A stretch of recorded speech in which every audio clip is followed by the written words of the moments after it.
Vous êtes bien sur la chaîne So Many Beats et voici le 5e épisode de Kick Parade. Alors quels sont les 10 jeux les plus populaires cette semaine sur Kickstarter? Et réponse dans quelques instants. Je suis en compagnie de Swan. Salut Swan. Bonjour Erwan, bonjour à toutes et à tous. Bon et puis tout d'abord, je vais mettre le bonnet de la honte parce que la semaine dernière j'avais dit que Bard Song n'atteindrait pas le million de dollars à la fin de sa campagne. Toi tu as tenu bon, tu as dit oui, je suis sûr qu'il va le faire et il l'a fait, bravo. Il l'a fait, voilà, la prochaine fois il faudra croire en l'âme du backer. C'est ça. Bah honte à moi. Je te propose de commencer par la 10e place avec une entrée. C'est un jeu de rôle, les jeux de rôle qui sont de plus en plus présents sur les plateformes Kickstarter. Et c'est Blood Drive, a Deadland Booster Campaign. Et c'est original parce que c'est du western fantastique. Et moi ça me plaît quand le fantastique s'invite dans des univers inhabituels. Il y avait déjà un jeu de figurines qui s'appelle Wild West Exodus, qui était un peu dans l'esprit de la série Wild Wild West avec du western un peu étrange. Et là on est carrément dans du pur fantastique, parce qu'il y a de la créature, il y a du zombie, sauf qu'en face il y a des mecs avec des chapeaux, avec des pétoirs. C'est ça, effectivement c'est une campagne qui est quand même très classique sur ce qui se fait en termes de jeux de rôle de nos jours, donc c'est une très belle campagne, un très bel ouvrage. Peu de chance de voir une VF aucune, tu veux dire? Bon, écoutez, peut-être, on ne sait jamais, on sait jamais dire jamais, ouais. Un éditeur. Moi j'aime bien ce petit truc de plateau avec des standees, on est vraiment à la croisée entre les univers. Je trouve que c'est plutôt parlant, surtout pour ceux qui veulent s'initier, pour des jeunes maîtres de jeu qui ne sont pas forcément très à l'aise avec l'improvisation. Moi je trouve que ça reste tout de même un bel objet. Donc Blood Drive il a bien commencé puisqu'il est à 35 000 €, 951 contributeurs. Voilà, il reste une dizaine de jours, donc c'est plutôt pas mal pour un univers aussi atypique. En 9e place, alors là c'est un jeu, c'est marrant parce que ça a éveillé ma curiosité, et puis toi aussi apparemment. C'est un jeu qui s'appelle Xenolanguage, et c'est un jeu, comment dire, sur la rencontre entre l'humain et l'extraterrestre, et comment l'humain va comprendre le langage extraterrestre. On pense évidemment au film Premier Contact de Denis Villeneuve. Il en est à 966 contributeurs pour 62 000 €. Il faudra vraiment vous dépêcher parce qu'il reste quelques jours avant la fin de la campagne. Et ça a l'air très curieux. Au moins, effectivement, là, on a affaire sur quelque chose à titre personnel, je n'ai jamais vu. C'est vraiment une réinvention de la manière de jouer au jeu de plateau avec des parties qui sont finalement assez longues pour un matériel qui est assez épuré. C'est de la coopération. J'aime bien l'idée d'accompagner d'un petit recueil de nouvelles avec une espèce d'anthologie autour des premiers contacts dans les univers de SF. Il y a pas mal d'auteurs, de bouquins d'ailleurs qui participent à ce jeu. Ouais, et vraiment c'est très très très intriguant. Il y a peut-être effectivement la barrière de la langue, effectivement, malheureusement. Mais il y a beaucoup de cartes, c'est assez narratif. On pose des questions un petit peu. Il y a un petit côté roleplay, quoi. On pose des questions un peu personnelles, mais on répond. Il y a plusieurs réponses possibles. Ça a l'air très curieux. Moi, j'avoue que j'ai quand même vu, pas en entier, parce que ça durait plus de 2 heures, mais j'ai vu une partie de la vidéo Il y a une vidéo de parties sur leur page. Je suis encore plein d'interrogations sur la mécanique du jeu.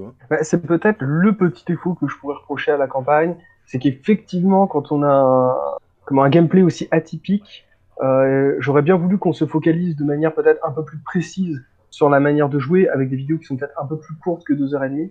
Et en plus, voilà, quand on voit que les actus sont réservés uniquement aux contributeurs, c'est un peu compliqué pour ce genre de jeu de réussir à se faire son propre avis. En tout cas, l'idée reste assez originale et fascinante. Ouais, moi j'ai vraiment beaucoup d'interrogations sur le jeu, il m'intéresse beaucoup. Mais effectivement, il y a vraiment un côté hermétique dans l'explication des règles et dans la communication qui, à mon avis, va pas mal leur couper de gens intéressés. C'est dommage pour un jeu sur le langage. Oui, ça c'est clair que c'est un peu dommage, ouais. 8e position, c'est encore une entrée, Heroes of the Cypher System. Et c'est un jeu de rôle. En fait, Heroes of the Cypher System, c'est un jeu qui avait été lancé sur Kickstarter en 2018. Et donc là, ce sont des suppléments. Ce sont 2 recueils. Alors, on va jouer des super-héros, mais pas que. C'est ça qui est intéressant, c'est que vous avez un livre sur les super-héros, comment incarner les super-héros, et vous avez un autre livre sur les héros ordinaires, c'est-à-dire les pompiers, les ambulanciers, etc., avec des problèmes très concrets d'humains, on va dire, des incendies, des pandémies, évidemment, ils ont mis ça en valeur. Oui, et je trouve que c'est plutôt sympa de ramener un peu ce genre de... Enfin, l'univers du super-héros à échelle humaine. Je trouve que finalement, c'est quelque chose qui a été assez peu exploité, Ouais. de manière générale, ou toujours de manière très succincte. Et là, je trouve qu'effectivement, c'est vraiment l'originalité du projet.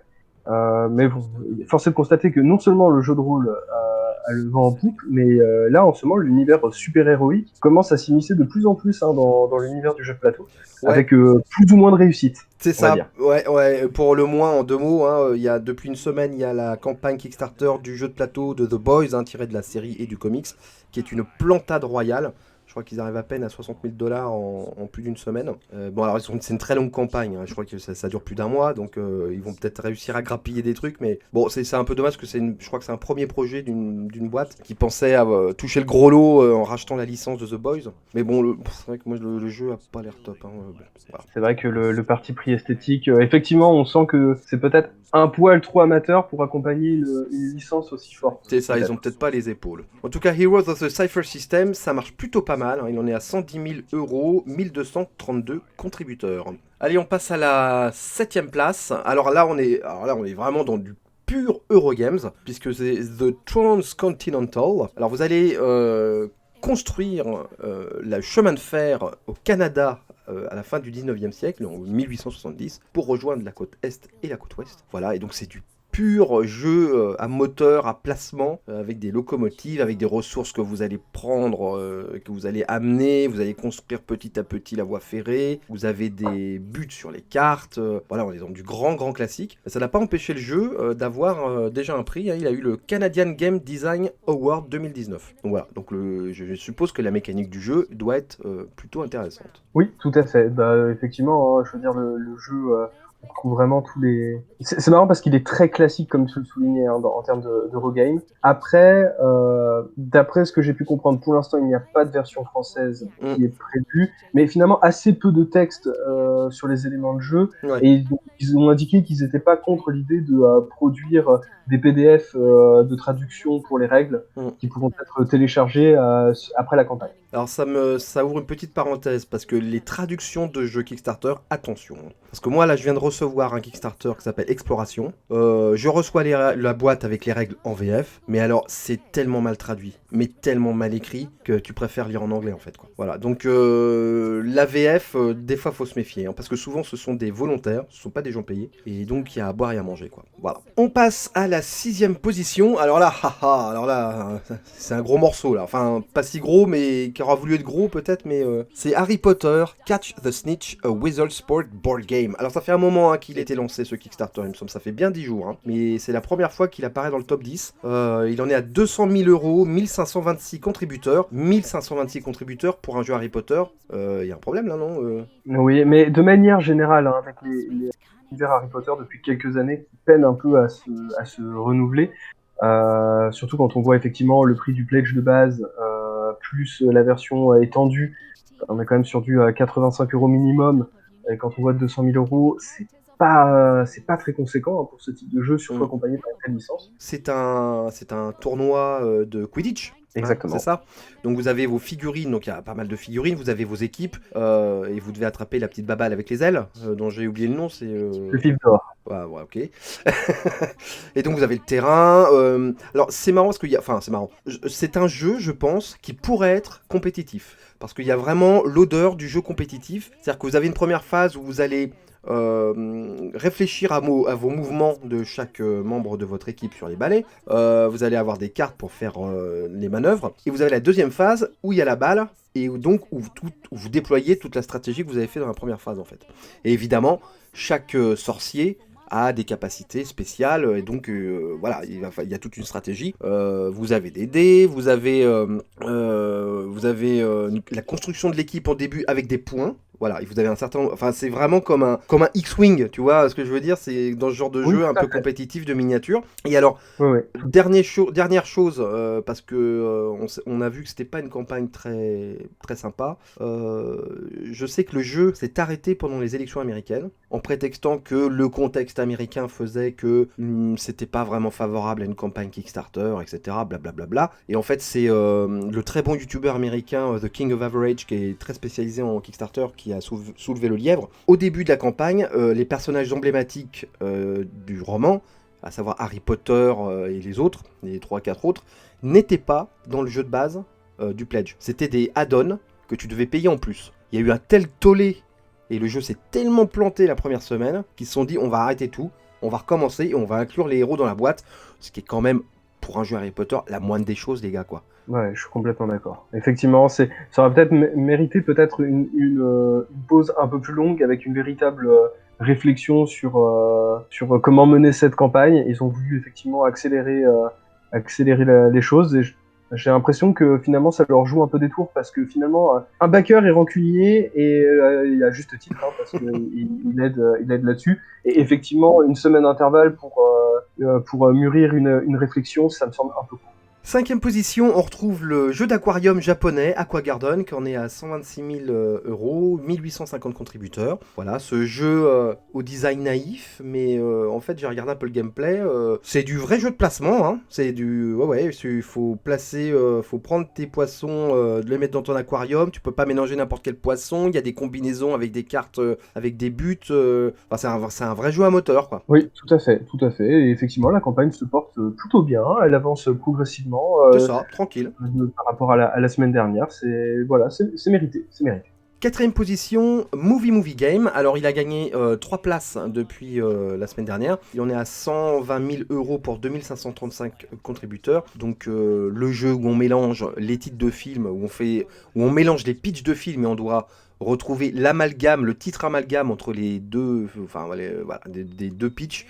Donc ça ne sera jamais traduit, hein, évidemment, comme on l'a indiqué la semaine dernière. On passe vite dessus parce que c'est ce genre de jeu qui me fait ronfler, hein, très personnellement. Mais Petite précision tout de même, peut-être que ce jeu-là ne sera pas traduit, mais peut-être qu'on aura une variante française, un peu comme on a pu avoir avec le blanc manger coco, parce que je vois qu'aujourd'hui, ce principe de mélange de pitch de film commence à arriver sur le YouTube français, et je pense notamment des grands YouTubeurs comme Cyprien ont repris un peu ce concept. Donc il y a peut-être fort à parier que quelqu'un se réattribuera ce concept pour un jeu français ultérieurement. troisième position, c'est The Pursuit of Happiness, Big Box Nostalgia Expansion, qui a encore gagné une place. Voilà, donc ils auront fait une belle campagne, hein. 223 000 euros pour l'instant. Ça va monter encore beaucoup parce que les derniers jours, il y a toujours un coup de boost. 3039 contributeurs. Voilà, du jeu de plateau. Ça fait 2 semaines qu'on en parle, hein, de Pursuit of Happiness, donc on va vraiment passer dessus. On vous invite à regarder les 2 derniers Kick Parade si ça vous intéresse. Deuxième position, Creature Comfort. Alors c'est vraiment un succès foudroyant pour ce jeu, qui est rentré la semaine dernière directement en deuxième position. Là, il est toujours en deuxième position. Il en est à 154 000 euros pour quasiment 4200 contributeurs. Il reste quelques jours avant la fin de... moins d'une semaine, hein, avant la fin du Kickstarter. Moi, je fais mon petit journal du Pledger, parce que, comme je l'avais indiqué la semaine Exactement, dernière. toi t'as pledgé, donc vas-y, tiens-nous au courant des news. Donc, effectivement, en plus, aujourd'hui, de la version française, ont été annoncées des versions allemandes et espagnoles de façon physique, toujours italien en PDF. Les stretch goals avancent doucement, mais sûrement. En même temps, je pense qu'il y a déjà suffisamment de composants. Ça sert vraiment à rien d'en rajouter des caisses. Enfin, sinon, c'est vraiment rajouter pour rajouter. C'est pas forcément très utile. Donc, effectivement, on en est sur des cartes supplémentaires. Il y a tout un petit côté de participatif auprès des Ouais, backers. pour choisir les animaux, c'est ça? Voilà, qui seront illustrés sur la prochaine carte. Voilà, il y a un petit peu de participatif. On arrive sur une fin de campagne peut-être un peu moins intense que le début, mais Bartsung nous l'a prouvé la semaine dernière, ça peut se réveiller sur les derniers jours. Ouais, non, mais Erwan? ils ont fait une belle campagne, hein, quand même. C'est pas, tu vois, pour un jeu qui est pas un kilo plastique de figurines, Ouais, je ouais. trouve que, voilà. Et ben, moi, j'adore, par contre, dans les stretch goals, le petit ver de terre en bois, je le trouve trop kiffant. Ah, franchement, j'achèterais juste ça, moi, tu vois, C'est pour le vrai mettre qu'il est sur mon bureau. fort. Première position, qui est le jeu qui a le mieux marché sur Kickstarter cette semaine, eh ben, c'est Nemo's War. Alors, Nemo's War, Journey's Expansion and Ultimate Edition.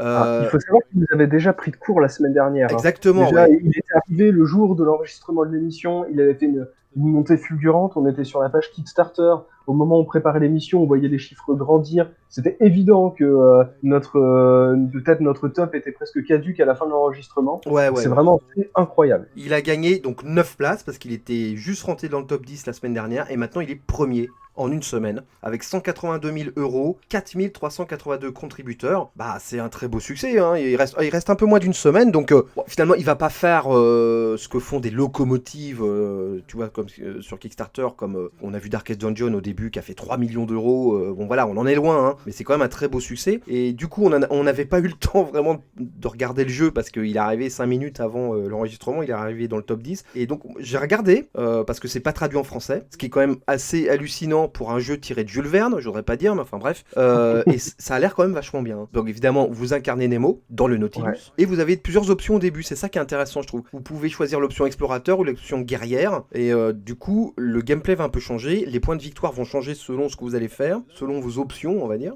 C'est vraiment complet, quoi. Il y a de l'exploration, il y a de la guerre avec les navires en surface, il y a un petit côté storytelling, parce que dans cette extension, il y a le fils de Nemo qui arrive. Bah, moi, ce que je peux souligner effectivement, c'est que c'est un jeu qui est quand même réputé pour être un des meilleurs jeux solo, avec des petites composantes de wargame. C'est vrai que c'est principalement un jeu solo, ouais. Voilà, ils ont proposé une version 2 joueurs dans la campagne, dans la précédente campagne, bon, qui semble pas faire franchement l'unanimité puisque le jeu solo se suffit à lui-même. Là, il y a une extension qui propose un mode versus à partir du jeu, donc à voir avec les connaisseurs si ça en vaut vraiment la peine. Après, effectivement, c'est plein de petites extensions en fait qui sont un peu décorrélées qu'on peut acheter séparément et ajouter soit tout dans le jeu, soit telle extension, etc. Donc, je trouve que ça rajoute un peu un côté modulable. Dernier point par rapport à cette campagne que je trouve assez intéressant, c'est qu'effectivement, chaque jeu vendu va permettre à l'éditeur de reverser une petite donation à une association qui offre des jouets aux enfants défavorisés. Vous savez tout sur les 10 jeux les plus populaires de Kickstarter au 1er décembre. Et puis, ben voilà, écoute, on se retrouve la semaine prochaine. Oui, à la semaine prochaine. Et puis en attendant, pledgez bien. Tout à fait. Ciao.